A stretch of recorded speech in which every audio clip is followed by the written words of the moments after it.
Toll, nice ರಸ್ತೆ, nice project ವಿವಾದ, ನಿಮ್ಮ ಅಭಿಪ್ರಾಯ ಏನು? ನಾವು ಈಗ ಟೋಲ್ ಇದೆಯಲ್ಲ, ಟೋಲು ನಮ್ಮ ಮನೆಯಿಂದ ಟೋಲ್ಗೆ ಬರೀ 2 ಕಿಲೋಮೀಟರ್ ದೂರ ಇರೋದು. ಓಕೆ. ಎಷ್ಟು ಅನುಕೂಲ ಇದೆಯೋ ಅಷ್ಟೇ ಅನುಕೂಲನೂ ಇದೆ. ಇವ್ರು ಮಾಡ್ತಾ ಪ್ರಾಬ್ಲಮ್ ಹೆಂಗಿದೆ ಅಂತಂದ್ರೆ, ಫುಲ್ ಪ್ರಾಜೆಕ್ಟ್ ನ ಕಂಪ್ಲೀಟ್ ಮಾಡ್ಲಿ ಅಂದ್ರೆ ಎಂದ ಹತ್ರ ವರ್ಷಾನ್ಗಡ್ಲೆಯಿಂದ ಸುಲಿಗೆ ಮಾಡಿ ಈಗ ಹೆಂಗಾಗೋಗಿದೆ ಅಂತಂದ್ರೆ, ಬರೀ ಆ 3 ತಿಂಗಳು ಒಂದೊಂದ್ಸಲ ರೇಟ್ ಚೇಂಜ್ ಮಾಡೋದು. ನಾವು ಬೆಂಗಳೂರು ಮೈಸೂರು ರೋಡ್ಗೆ ಕನೆಕ್ಟ್ ಆಗ್ತಾ ಇದ್ವಿ, ಮಾವು ಕಟ್ಟಬೇಕು 28 ರೂಪಾಯಿ ಸ್ಟಾರ್ಟಿಂಗ್ ಕಟ್ತಾ ಇದ್ದು. ಇವತ್ತು 108 ರೂಪಾಯಿ ಕಟ್ಟಾಗತ್ತೆ ಮೇಡಮ್ ಒಂದ್ ಸಲಕ್ಕೆ ಹೋಗಿ ಬರೋದಕ್ಕೆ. ಒಂದ್ ಸೈಡ್ಗೆ 108 ರೂಪಾಯಿ. ಸರ್ಕಾರ ಯಾಕೆ ಇದ್ರ ಬಗ್ಗೆ ಕ್ರಮ ತಗೊಳ್ತಾ ಇಲ್ಲ? ಬೇರೆಯವ್ರಿಗಾಗಿದ್ರೆ ಒಂದ್ ಕ್ರಮ, ಇವ್ರಿಗೆ ಆದ್ರೆ ಒಂದ್ ಕ್ರಮನಾ ಮೇಡಮ್? ದಯವಿಟ್ಟು ಸರ್ಕಾರ ಆಗಿರ್ಲಿ, ರಾಜ್ಯದ ಮುಖ್ಯಮಂತ್ರಿ ಆಗಿರ್ಲಿ, ಇದ್ರ ಬಗ್ಗೆ ಈಗ ಸೆಂಟ್ರಲ್ ಗೌರ್ಮೆಂಟ್ ಕುಮಾರಸ್ವಾಮಿ ಅವರು ಮಾತಾಡಿದ್ರು, ಎಲ್ಲೋ ಕುತ್ಕೊಂಡು ಅವ್ರು ಮಾತಾಡ್ಬಿಡ್ತಾರೆ. ಯಾಕೆ ಅವ್ರು ಬೀದಿಗೆ ಬಂದು ಹೋರಾಟ ಮಾಡಕ್ಕಾಗಲ್ಲ? ನೋಡಿ, ಪಬ್ಲಿಕ್ ಅವ್ರ ಮೇಲೆ ಗಲಾಟೆ ಮಾಡ್ತಾರೆ, ಅವ್ರು ಇವ್ರ ಮೇಲೆ ಗಲಾಟೆ ಮಾಡ್ತಾರೆ, ಪೊಲೀಸ್ ಅವ್ರನ್ನ ಹಾಕ್ತಾರೆ. ಅದ್ರ ಬದಲು ಸರ್ಕಾರನೇ ಅದ್ರ ಬಗ್ಗೆ ಒಂದು ಪ್ರೆಸ್ ಮೀಟ್ ಮಾಡ್ಬೋದಲ್ಲ ಮೇಡಮ್? ಈಗ ಕೋರ್ಟ್ ಕೂಡ ನಿರ್ದೇಶನ ಕೊಟ್ಟಿದೆ ಸರ್, ನೋಡೋಣ ಸರ್ಕಾರ ಏನ್ ರೀತಿ ಕ್ರಮ ಕೈಗೊಳ್ಳುತ್ತೆ ಅಂತ ಹೇಳಿ. ಧನ್ಯವಾದ ತಮ್ಮ ಅಭಿಪ್ರಾಯಕ್ಕಾಗಿ. ಮಂಡ್ಯದಿಂದ ರಮೇಶ್ ಅನ್ನೋರು ಕರೆ ಮಾಡಿದ್ದಾರೆ. ರಮೇಶ್ ಅವರೇ ನಮಸ್ಕಾರ. ಸರ್ ನಮಸ್ತೆ ಸರ್. ಹೇಳಿ, ನಿಮ್ಮ ಅಭಿಪ್ರಾಯ ಹಂಚಿಕೊಳ್ಳಿ. ಸರ್, ಇದು ನೈಸ್ ರಸ್ತೆ ಈಗಾಗಲೇ 25-30 ವರ್ಷ ಆಯ್ತು. ಅದು ಏನು ಇವರು ಅದಕ್ಕೆ ಕಾಂಟ್ರಾಕ್ಟ್ ಕೊಡುವಾಗ ಏನು ನೀತಿ ನಿಯಮ ಅದನ್ನ 100ಕ್ಕೆ 100 ಪಾಲಿಸಬೇಕು. ಇವರು ಪ್ರತಿ ರಸ್ತೆಯಲ್ಲಿ ತಿರುಗಾಡೋರ್ಗೂ ದುಡ್ಡು ಕೊಡಿ, ಸ್ಕೂಟರ್ಗೂ ದುಡ್ಡು ಕೊಡಿ. ಈಗಾಗಲೇ ಎಷ್ಟೋ ಸಾವಿರಾರು ಕೋಟಿ ಅದರಲ್ಲಿ ಕನೆಕ್ಷನ್ ಆಗಿದೆ ಸರ್, ಸಾವಿರಾರು ಕೋಟಿ. ಅದಕ್ಕೆ ಲೆಕ್ಕ ಇಲ್ಲ. ನಮ್ಮ ದೇಶದೊಳಗೆ ನಾವು ಮುಕ್ತವಾಗಿ ಸಂಚಾರ ಮಾಡೋಕೆ ನಾವೇ ಕಾಸು ಕೊಡಬೇಕು ಅಂದ್ರೆ ಇದ್ಯಾವ ತರ ಇದು? ಒಂದಕ್ಕೊಂದು ರೀತಿ ನೀತಿ ಬೇಡವಾ? ಹೈಕೋರ್ಟ್ ಏನಾಗಿದೆ ಅದು ಈ ತಕ್ಷಣದಿಂದಲೇ ಜಾರಿಗೆ ಬರ್ಬೇಕು ಸರ್. ಇದೊಂದೇ ಅಲ್ಲ, ಈ ರಾಬರಿಗಳು ನಿಲ್ಬೇಕು. ಇವು ಈ ನೈಸ್ ಕಂಪನಿದು ರಾಬರಿ ಇದು ದಯವಿಟ್ಟು ನಿಲ್ಲಿಸಬೇಕು. ಇದನ್ನ ಸರ್ಕಾರ ತಕ್ಷಣವೇ ಕ್ರಮ ತಗೋಬೇಕು. ನೈಸ್ ರಸ್ತೆನ ಸರ್ಕಾರ ವಹಿಸ್ಕೋಬೇಕು. ಇದೇ ಸರ್ ನಮ್ಮದು ಒತ್ತಾಯ. ಓಕೆ, ಥ್ಯಾಂಕ್ ಯು ರಮೇಶ್ ಅವರೇ. ಸುರೇಶ್ ಅಂತ ಕರೆ ಮಾಡಿದ್ದಾರೆ ಬೆಂಗಳೂರಿನಿಂದ. ಸುರೇಶ್ ಅವರು ನಮಸ್ಕಾರ. ಸರ್ ನಮಸ್ತೆ. ಟೋಲ್ ಸಂಗ್ರಹದ ವಿಚಾರ ಆಕ್ರೋಶಕ್ಕೆ ಕಾರಣ ಆಗ್ತಾ ಇರೋದು ನಿಮಗೇನ್ ಅನ್ಸುತ್ತೆ? ನಿಮ್ಮ ಅಭಿಪ್ರಾಯ ಏನು?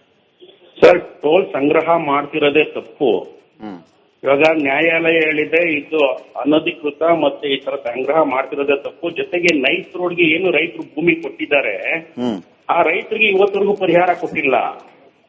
ಈ ರೈತರು ಪರಿಹಾರನೇ ಕೊಡದೇ ಇದ್ಮೇಲೆ ಅಶೋಕ್ ಏಣಿ ಹಂಗಿ ನೈಸ್ ಸಂಸ್ಥೆ ಮಾಲೀಕರಾಗ್ತಾರೆ.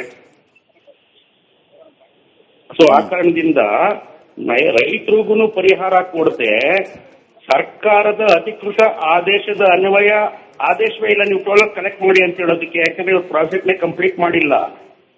ಆ ಪ್ರಾಜೆಕ್ಟ್ ನು ಕಂಪ್ಲೀಟ್ ಮಾಡದೆ ರೈತರಿಗೆ ಪರಿಹಾರನೂ ಕೊಡದೆ ಜನರಿಂದ ಮಾಡ್ತಿರೋ ಸುಲಿಗೆ ಇದು. ದಯಮಾಡಿ ಏನು ಸರ್ಕಾರ ಹೇಳಿದೆ, ಸರ್ಕಾರದ ಜೊತೆಗೆ ಟಿ.ಬಿ. ಜಯಚಂದ್ರ ಅವ್ರ ವರದಿನೂ ಇದೆ. ಇದು ಅನಧಿಕೃತವಾಗಿ ಕಲೆಕ್ಟ್ ಮಾಡ್ತಿರೋದು ಅಂತ ಸುಮಾರು 9 ವರ್ಷಗಳ ಹಿಂದೆನೆ ಅವರು ವರದಿ ಕೊಟ್ಟಿದ್ದಾರೆ. ಆ ವರದಿನೂ ಸಹ ಸರ್ಕಾರ ಮೂಲಲಿಟ್ಟಿದೆ. ಆ ವರದಿನ ಇವತ್ತವರೆಗೂ ಸ್ಟಡಿ ಮಾಡಿಲ್ಲ, ಸದನದಲ್ಲೂ ಸಹ ಆ ವರದಿನ ಮಂಡಿಸಿಲ್ಲ. ಆದ ಕಾರಣ ಏನು ನೈಸ್ ರಸ್ತೆ ಜನರನ್ನ ಸುಲಿಗೆ ಮಾಡಕ್ ಹೊರಟಿದೆ, ಅದರ ವಿರುದ್ಧ ಸರ್ಕಾರ ಎಚ್ಚೆತ್ತುಕೊಂಡು ಕ್ರಮ ತಗೋಬೇಕು ಅನ್ನೋದೇ ಸ್ವಾಮಿ ನಿಮ್ಮ ವಾಹಿನಿಯ ಮೂಲಕ ನಮ್ಮ ವಿನಂತಿ. ಓಕೆ, ಥ್ಯಾಂಕ್ ಯು ಸರ್, ಕರೆ ಮಾಡಿ ಅಭಿಪ್ರಾಯ ತಿಳಿಸಿದ್ದಕ್ಕೆ. ರಮೇಶ್ ಅಂತೇಳಿ ಬೆಂಗಳೂರಿಂದ ಮತ್ತೊಬ್ಬರು ಕರೆ ಮಾಡಿದ್ದಾರೆ. ರಮೇಶ್ ಅವರೇ ಹೇಳಿ, ನಿಮ್ಮ ಅಭಿಪ್ರಾಯವನ್ನು ಹಂಚಿಕೊಳ್ಳಿ. ಸರ್, ನೈಸ್ ರಸ್ತೆ ಇದಂದ್ರೆ ಆಲ್ರೆಡಿ ಬಹಳ ದಿವಸ ಆಯ್ತು ಸರ್ ಕಟ್ಟಿದ್ದು. ಇಲ್ಲಿವರೆಗೂ ಅದನ್ನ ಕಂಟಿನ್ಯೂ ಆಗಿ ಅದನ್ನ ಟೋಲ್ ಅನ್ನ ಸಂಗ್ರಹಿಸ್ತಾ ಇದ್ದಾರೆ. ಇದು ಒಂಥರ ಅಗಲು ದರಡಾದಂಗ ಆಗಿದೆ. ಇದ್ರ ಬಗ್ಗೆ ಸ್ವಲ್ಪ ಸರ್ಕಾರ ಗಮನ ಹರಿಸಿ ಸ್ವಲ್ಪ, ಯಾಕಂದ್ರೆ ಇದು ಒಂದೇ ಟೋಲ್ ಅಂತಲ್ಲ, ಎಲ್ಲಾ ಟೋಲ್ಗಳಲ್ಲಿ ಸಹಿತ ಏನಾಗುತ್ತಂದ್ರೆ ಎಷ್ಟು ವರ್ಷಕ್ಕೆ ಇರುತ್ತೆ ಅಷ್ಟು ವರ್ಷಕ್ಕೆ ಮುಗಿಸಲ್ರ ಅದನ್ನ ಕಂಟಿನ್ಯೂ ಹಂಗೆ ಮಾಡ್ತಿರ್ತಾರೆ. ಇದು ಸರ್ಕಾರ ಸ್ವಲ್ಪ ಎಚ್ಚೆತ್ಕೊಂಡು ಅವನ್ನ ಕರೆಕ್ಟ್ ಆಗಿ ಇದು ಮಾಡಿದ್ರೆ ರೈತರಿಗೆ ಆಮೇಲೆ ಉಳಿದಿರ್ತಕ್ಕಂಥ ಎಲ್ಲ ಜನಸಾಮಾನ್ಯರಿಗೆ ಬಹಳಷ್ಟು ಹೆಲ್ಪ್ ಆಗುತ್ತೆ. ಓಕೆ, ಥ್ಯಾಂಕ್ ಯು ರಮೇಶ್ ಅವರ.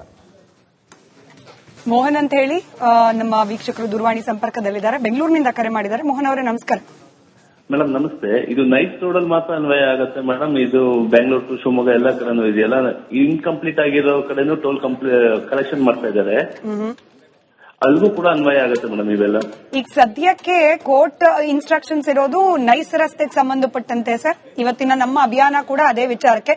ಬಟ್ ನಿಮ್ ಗಮನದಲ್ಲಿ ಅಂಥದ್ದು ಯಾವ್ದಾದ್ರು ಇದ್ರೆ ದಯಮಾಡಿ ನಮ್ಮ ವರದಿಗಾರರು ಇರ್ತಾರೆ ಸ್ಥಳೀಯ ಮಟ್ಟದಲ್ಲಿ, ಅವ್ರ ಗಮನಕ್ಕೆ ತಂದ್ರೆ ಅದ್ರ ಬಗ್ಗೆ ಕೂಡ ಸುದ್ದಿ ಪ್ರಸಾರ ಮಾಡ್ತಾರೆ ಮೇಡಮ್. ಈ ತುಮಕೂರಿಂದ ಆಲ್ಮೋಸ್ಟ್ ಅಲ್ಲಿ ಈಗ ಶಿವಮೊಗ್ಗ ಹೋಗೋ ರೋಡ್ಗಳಲ್ಲಿ ಇನ್ನು ಇನ್ಕಂಪ್ಲೀಟ್ ರೋಡ್ಗಳಾಗಿದೆ, ಅಲ್ಲಿ ಕೂಡ ನೈಸ್ ಅಮೌಂಟ್ಗಳು ಕಟ್ ಆಗ್ತಾ ಇದೆ, ಟೋಲ್ ಅಮೌಂಟ್ಗಳು. ರೋಡ್ಗಳು ಫೆಸಿಲಿಟಿ ಇಲ್ಲ, ಏನು ಇಲ್ಲ, ಅದು ದುಡ್ಡು ಕಟ್ಟಾಗ್ತಿದೆ. ಇದು ಕರೆಕ್ಟಾ ತಪ್ಪು ಅನ್ನೋದು ಗೊತ್ತಿಲ್ಲ. ಅದ್ರ ಬಗ್ಗೆ ನೀವು ಒಂದ್ ಸ್ವಲ್ಪ ಗಮನ ಕೊಡ್ಬೇಕು ಅಂತ ಒಂದು ವಿನಂತಿ. Definitely sir. ಧನ್ಯವಾದ ಕರೆ ಮಾಡಿದಕ್ಕೆ ಮೋಹನ್ ಅವರೇ.